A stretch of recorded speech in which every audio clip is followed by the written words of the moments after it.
मी भारत मुक्ती मोर्चा जिल्हाध्यक्ष म्हणून सुनील गवई बोलतो आहे। आज या नेर तालुक्यामध्ये आज नेरच नव्हे तर संपूर्ण यवतमाळ जिल्हा आणि यवतमाळ जिल्हाच नव्हे तर संपूर्ण महाराष्ट्रामध्ये आज अशी परिस्थिती निर्माण झालेली आहे की ऑनलाईन आपण घरगुती गॅस सिलेंडर रजिस्टर करत असतो, बुक करत असतो, परंतु 3 दिवसापासून हे रजिस्टर होणे, ऑनलाईन रजिस्टर होणे बंद झालेलं आहे। आणि आम्ही वारंवार तिथे चक्रा मारून सुद्धा सिलेंडरचे रजिस्टर होत नाही आहे।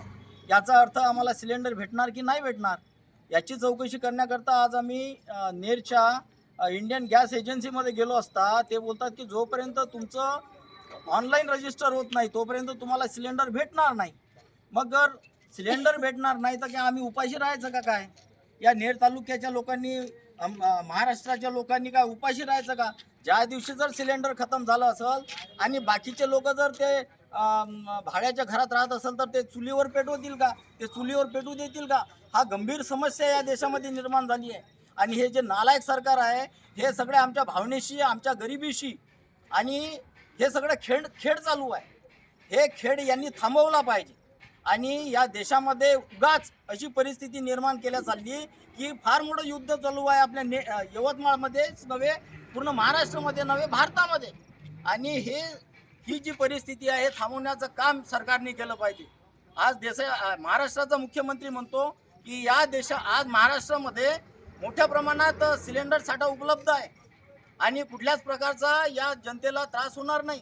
परंतु आजची समस्या अशी आहे की यांनी ऑनलाईन पासूनच ही समस्या निर्माण केलेली आहे। आणि ऑनलाईन जर सिलेंडर बंद झालेलं असेल, आम्हाला जर सिलेंडर भेटत नसेल आणि आज आमच्या घरचं सिलेंडर संपलं तर आम्ही करायचं काय?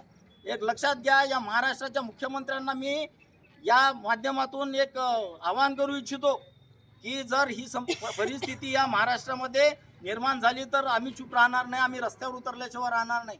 आमच्या भावनेशी खेळू नका, आमच्या गरिबीशी खेळू नका, एवढंच या माध्यमातून तुम्हाला इशारा देऊ इच्छितो। आणि मोठ्या परिस्थितीमध्ये या परिस्थितीमध्ये जर तुम्ही हे सगळं हाताळू शकले नाही तर तुम्ही मुख्यमंत्री होण्याच्या लायकीचे नाही आहात आणि आज तुम्ही मुख्यमंत्री पद सोडून दिलं पाहिजे जर आमच्या परिस्थितीला तुम्ही जर सांभाळू शकत नसाल तर। एवढंच बोलतो आणि इथंच थांबतो।